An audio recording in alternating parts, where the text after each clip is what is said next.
Charity Shekinah is a passionate educator and founder of Backup and Strong, an organization aimed at empowering young minds on purpose and resilience.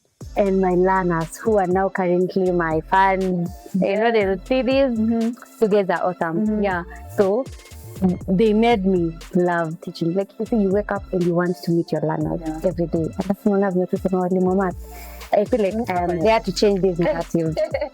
Guys, so I noticed we have to normalize these conversations about menstrual health, conversations about relationships, because these are not something that you sit with your parents and then talk to you about. One thing that I always remind people is young people, majorly teens and kids, all they need is love. Like all they need is love. Stay fresh, stay curious, and subscribe.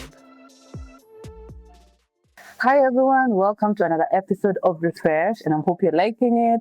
And if you're new here, karibu sana, make sure subscribe and like if you haven't, and share.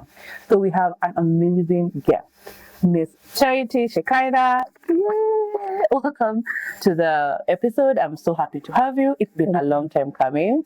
And so a brief intro about Charity. She's an educator, a speaker and peer mentor, passionate and dedicated to empowering teens and children. So she's passionate about teens and children, and she's driven by a deep commitment to shaping the generation coming after her. And so she helps young people discover who they are and what they're passionate about. Karibu sana. Thank you. How are you feeling about these episodes? I'm nervous. Really? What? You don't know? Okay. I'm okay. All right. I'm excited for this. Yeah. Okay, I'm so glad to hear that. So to start off, we'll start with a few jokes, as is the custom of this show. So we'll start with a question related to teaching. Are you ready? All right. So why did the teacher wear sunglasses to school? You can also comment. Why did the teacher wear sunglasses to school? Another one? Wait, what? Why did you wear the teacher? Yes, you. Why did you wear the sunglasses to school? Maybe getting the don't want to student here. It's because her students are so bright. Just one more. So why did the PowerPoint presentation go to therapy? Because you're a speaker, so sometimes you use PowerPoint. So why did the PowerPoint presentation go to therapy? I'm trying to think why Yeah, what would happen? The presentation was too detailed. Okay, close. That's the only thing that comes to my mind. It had too many issues with transition. So comment down below if you relate. What were your guesses? All right, so you're going to get straight into it. Karibu sana again to the show. So you can tell us about yourself. Who are you? And this is a brief intro. As she said before, I'm an educator. I love saying I'm an educator, not a teacher, because I feel like being an educator, there's more. Like you don't just teach and go home. You create relationships with your learners. There's impact that's made. It's more than learning. Like I just don't want to teach and go home. There's a lot of work that's done in class, out of class, with the connections that you make with them. So I'm an educator. I'm a speaker. I'm a peer mentor, and majorly I'm passionate about teens and kids, because I feel like for me, looking back, rewriting my story will start with those who are behind me, and those are majorly teens and kids. So when I make the story better, it also becomes better for me. So I'm passionate about teens and kids, and that's how I came up with the organization that I currently run, because I feel like my story begins with theirs. It's not just about me, it's also about everyone else who comes after me. That's beautiful, and especially to have a career that is purpose driven. It's not just money. That's really meaningful. There's longevity in that career. So again, what was your timing point? Why this and not another career? And also why even call yourself an educator? Because someone would go and teach or get the money. So what struck you? Now, no one actually wants to be a teacher. You asked me in high school, what do you want to be? I wanted to be a lawyer. And I qualified for that. But then when you're applying for, and your dad is like, okay, for everything you want, but then don't forget to put education. Yeah. So I applied for law, nursing, the other one was clinical medicine, and then computer science, and then told me to put the last option, education. Now that's what I was selected to do. So majorly, most of my campus life, I didn't want to be a teacher, but then I've grown to love. I feel like I was having a conversation with one of my friends, and I was telling them, with what I'm doing now and where I am and how life has turned out to be, I don't think I will thrive in another career. Because I am passionate about people. So if I would have been a lawyer, what would I be doing in the court? If I would have been a nurse, like, yes, I just be empathizing for people, but I wouldn't be doing as much work as I'm doing. So my turning point,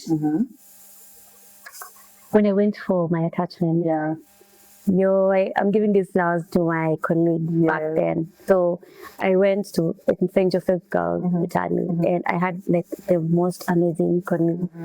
And my learners, who are now currently my fans, you know, they would see these together, awesome. So they made me love teaching. Like, you see, you wake up and you want to meet your learners every day. I feel like I'm there to change this narrative. And I feel like it's my responsibility to make learning fun for my learners. Make learning something that they also look forward to. You see, the same way I'll wake up and look forward to meeting my learners. Like, I'm just somebody with that one girl. If you said something Sunday, like what? Like, wait, what were you thinking about? Before you say that. So my turning point was in 2021 when I was in my attachment. Those learners made me love teaching, and my colleagues, I think they made teaching easy, and they made it look like you're not confined to the classroom. They made me look at the outer perspective. You don't just have to come to school and go home. You can be a teacher and run a business. You can be a teacher. You can run a company out there. You can be a teacher and you're doing other things outside. So that was my that is so meaningful, because to be honest, it's a noble job, and also it's how you take it, right? I mean, again, back to purpose. Don't doing it for money or to just be a productive citizen. Like, there's purpose to it, and I love it. Okay, so you have an organization called Back Up and Strong. Tell us more about it. Oh, I feel like I'll need a whole day. Yes. So Back Up and Strong, it's an organization that we've been running for this is a 6 year. So back in 2020, when, remember, we had so many cases of school dropout and teens getting pregnant. And I remember I was in campus, and I remember I was not home at that time, but I remember, I think there was a day they were announcing about the high rate of school dropout and teens getting pregnant. And Bungoma was either number 2 or 3. Countrywide. Like, it was among the counties leading in teenage pregnancies. And I was like, no. I'm not going to sit and watch this. Well, I've been working with teens from way back. You know, like, if you're a PK, you're always teaching people. Sunday school, kujifunza toto. When you're in high school, you teach. So I've always been interacting with them. But then in 2020, when I listened to those days, I was like, I'm not going to sit and watch this happen. So I went home. I remember when I went home, I met this young girl. I not turned 20 yet. So when I met her, this girl was like among the kids that we had in Sunday school. So I'm expecting that you're still young. Anytime she's pregnant. So, you know, like, when these people, when they meet with you, I want what you've been telling stories. So when they meet you, they'll just tell you what happened. So I'm like, okay, really happened. She's like, she got pregnant by a random Buddha guy. What happened? She didn't have money for, like, so this lady was living with her guardian. Her guardian was her aunt. Her parents had died. So she was living with her guardian. Her guardian also didn't have enough money. So you have to, like, look for extra ways to find money. So when you're in your period, of course, you know, in the village, like, these The basic things need food too, and you're sleeping. Every other thing is luxury. Wow. So looking for ways to survive, she found this person tells her, come on, Kokobaya, of course you have to pay. The only way for you to pay is with your body. This girl, of course, gets pregnant.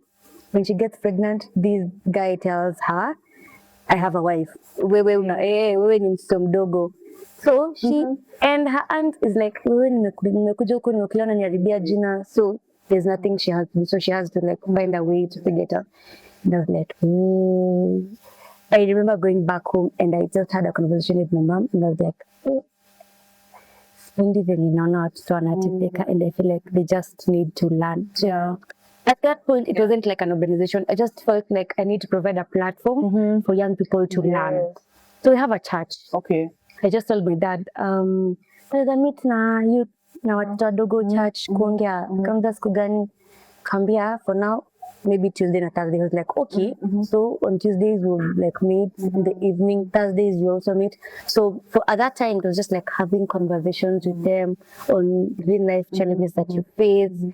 What do you face? Wewe akiukatia unasema nini? Like those just topics that you can't have with your parents. So we used to have that for quite a while. I think from November to December. We were still at home. The schools had not been open because of COVID. So we just used to meet. And I love that they would invite their friends. So we meet the first time we are 6, the next time we are 10, the next time we are 15. Yeah, and then like, because now the teens were just like idle, so they needed something to do. So we will meet, we talk about random topics. And this is where also I noticed we have to normalize these conversations about menstrual health, conversations about relationships, because these are not something that you sit with your parents and then talk to you about. So from there, we now started doing programs. So we had our first, before the schools resumed, we had our first back to school session.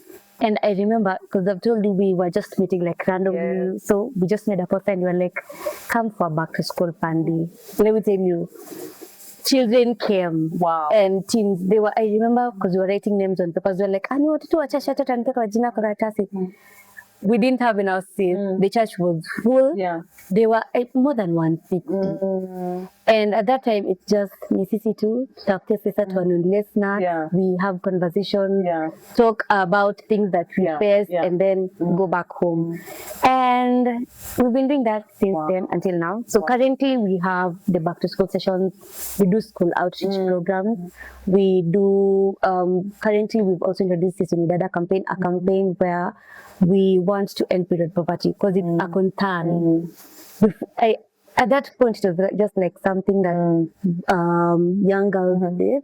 So in our back to school sessions back at home, we provide them with sanitary towels. We have dignity packs for girls and for boys. So girls get sanitary towels, tissue paper, pens. Boys get boxers, tissue, pens. Those who like, because we know them, they're from home. Those who are like more needy, we provide them with stationery. So I've been doing that since then until now. And the major, I think my major reason for doing that was purpose. I feel like this is what the Lord wants me to do. Number 2, I feel like the Lord wants me to rewrite other people's stories. Because these kids and these children, when you once you meet a victim and you have conversation with them, one thing you realize is either they didn't have information or they got information from the wrong person. It's true. For instance, if I want to do something right now, something that I know if I ask my mom, she won't allow me. If I go ask my friend will be like, like they'll tell me from the point of you also need to try it out. No, I'm not just giving you information. They'll be like, you also need to try it out. So most of them who've been victims of teenage pregnancies, they'll be like, they either asked their friends or they didn't know what to do. So what we are providing for them is a platform for them to learn, a platform for them to get information on identity, know who you are. So that when another person comes and says this about you, you already know. I'm only telling even my learners currently, just know who you are. It's true. If somebody comes and tells you, I don't like your eyes, no, but you already know you like your eyes. Nobody, like whatever they say, doesn't really matter. So know who you are. Number two, you have to know you have a whole life ahead of you. Whatever happened before or whatever is happening now doesn't seem like that. Just now you have a bright future ahead. All you have to do is align yourself with what you're doing. Number three, we support them. We want to support them, and that's where we do our we support them with sanitary towels. We also work with them in helping them know their capacity. So we engage them in capacity building activities and also in community building activities. Great, that's amazing. And to be honest, it's amazing because that's something you'll continuously learn. Even as an adult right now, those are conversations, learning who you are, accepting yourself. It's continuous. So that's really, really beautiful. So you're busy, right? How do you manage your life, work, life, personal, spiritual? How do you balance everything briefly? Balance really. I don't think so. But I feel like sometimes I lose track, but majorly for now I know the key things I need to do. Like I need to go to work. I have to prepare programs. Like we have programs. We have meetings with my team. Like if I don't communicate, they'll be on my neck. Like so I have my schedule. I have priorities that I have to look. Like I have to make sure I've done this. I have to make sure I've done this. So there are key things that even if something happens, I know I have, like Sundays are for church. Whatever happens, can I have to go to church? Monday to Friday is work. We have fellowship. We have, because currently we are preparing for an event that we'll be having like 2 weeks time. So we have to like meet logistics, do this and this. So I have my key activities. Like this is how my schedule runs. Nothing will come, not unless it's an emergency. And then apart from that, other things I have to see how I fix them. If they come up, I have to fix them. Less is busy, but then you have to work around. And then I think also one thing that I've learned, I'm not a person who will thrive in just sitting in one place. You need to be active. I have to. If I'm not moving, I won't be okay. So I just have to be moving, and I love that everything that I do currently, they add up to me working towards the purpose and serving the community and also teaching. Awesome. All right. So now, as we finish up, what keeps you grounded? Like, what keeps you stable, even with all these things? What keeps you humble? And just knowing, what keeps you grounded? The reason why I began. I feel like when things get tough, when there are so many challenges, I have to just remember why they did this. It's not for me. It's for every young person that's coming after me. So I have to remember that. Also, an amazing thing that I have. So anytime I feel like this is crazy, this is too much, just remember that I have a team of people who believe in me and they're willing to work with me. They're willing to work with me in the process. And I have to just like come up and work with them. Awesome. That's exciting. So future plans. This is so exciting. It's very meaningful, and I know you're drawing so many people. What are your future plans personally and also professionally? Do I know that? I feel like it keeps on changing. Like I'll know I want peace today, and then tomorrow I'm like, no, I don't want that anymore. So I don't think I have like a standard thing that I want, but one thing I know for sure is I want to have a program that will support teens and kids in future. So by a program, I mean, like, yes, I have an organization, but then I want to have like a program where parents can sign up their teen and know that if my teen gets into this program, I'm so sure that by the time they're done, they know who they are. They know what they want in life. They have a community of teens that they can work with. They have mentors, they have supporters, they have coaches. So that's something that ends anything else I might not be sure of. But that one I know, and I'm also trusting upon God to also help me establish that. And that's beautiful, because I feel like this generation is really having a step ahead, and especially being going wayward really happens in your team. When you're all of a sudden it's like, who am I? You're experimenting, they're becoming rebellious. So I really like that you're not just guiding them and just telling them this is what you need to do. They even have community, so they feel like they can grow together. That's really, really beautiful. So what's your parting shot? What will you tell people? Maybe you can look at the camera, tell people, and also share your platforms. We can follow you. Okay. I think one thing that I always remind people is young people, majorly teens and kids, all they need is love. Like all they need is love.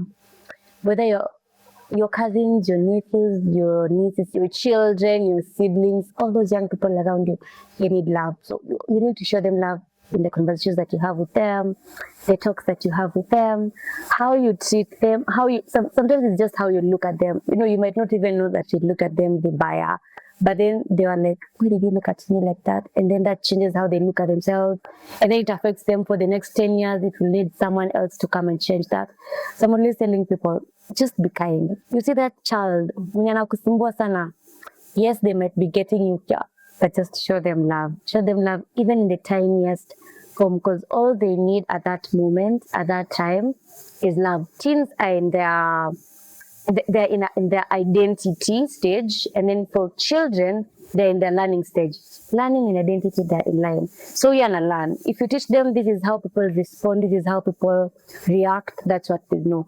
Teens, that's how they identify themselves. So if you're reacting towards them in a specific manner, they'll learn that and then they'll work with that. So just walk around with love.